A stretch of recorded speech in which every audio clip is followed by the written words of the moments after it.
Hello everyone, এই গরমে বিয়ের জন্য হাতে মেহেন্দি দিতে মাঠে বসে পড়েছিলাম। বিয়ের দুদিন আগে বিয়ের কোণে মেহেন্দি পড়তে এসেছিল আমার বাড়ি। মেহেন্দিটা পড়াচ্ছিল আমার দিদির মেয়ে, দাদার মেয়ে। ছোট ছোট মেয়েগুলি ক্লাস 7-8-এ পড়ে। আর দেখো কত সুন্দর পার্লারের মতন মেহেন্দি ডিজাইন করে পড়াচ্ছে। আমার বিয়েতে মেহেন্দি পরানোর টাকাটা পুরো বেঁচে যাবে, কারণ আমার ফ্যামিলিতে অনেকজন সুন্দর মেহেন্দি পড়াতে পারে। আমার নিজের দিদি সে তো অসাধারণ মেহেন্দি পড়ায়, আর এই যে সাথে দাদার মেয়ে, দিদির মেয়ে, মাসির মেয়ে, এরাও খুব সুন্দর পারে।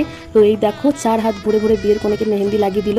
তো বিয়ের কোণে খুশি করে তাদেরকে 100 টাকা ফুচকা খাওয়ার জন্য দিল, সেটা পেয়ে তারা তুমুল হ্যাপি। আমার দাদার মেয়ে, দিদির মেয়ে হলে মায়ের নাতনি হচ্ছে, এগুলো তো আমাদের বাড়িতে এসে খুব অত্যাচার করে। ফ্রিজে যা থাকবে হুটো ফুটি লুটে করে খাবে। তারপর দিন মেহেন্দি লাগাতে আমাকে এসেছিল, তো আমি বাড়ির সামনেই মাঠে বসে মেহেন্দি লাগাচ্ছিলাম। আর এই যে আমার বাড়ির ঠিক সামনেই বিয়ের কোণের বাড়ি। এই প্যান্ডেলটা খাওয়ার প্যান্ডেল, এই প্যান্ডেলটা রান্না করার, আর এখানে ছাদনা তলা, মানে এখানে বিয়ে হবে। সন্ধ্যা হয়ে এসেছিল বলে বাড়ির ভেতরে গেলাম মেহেন্দি পড়তে। তো এখানে আর হাতে মেহেন্দি পড়ছিলাম। আমার মেহেন্দি পড়ার পর আর একটা কাকি এসেছিল, তাকেও সুন্দর করে মেহেন্দি লাগিয়ে দিল। মেহেন্দি পড়ানোর পর সবাই মিলে আমরা একটু চা পানি খেলাম। বিয়েতে কেমন মজা করলাম পুরো ভিডিওটা যদি তোমরা দেখতে চাও, এই ভিডিওটার ইউজার নেমের নিচে বিয়ের লং ভিডিওটা অ্যাটাচ রইলো, দেখে নিও। টাটা।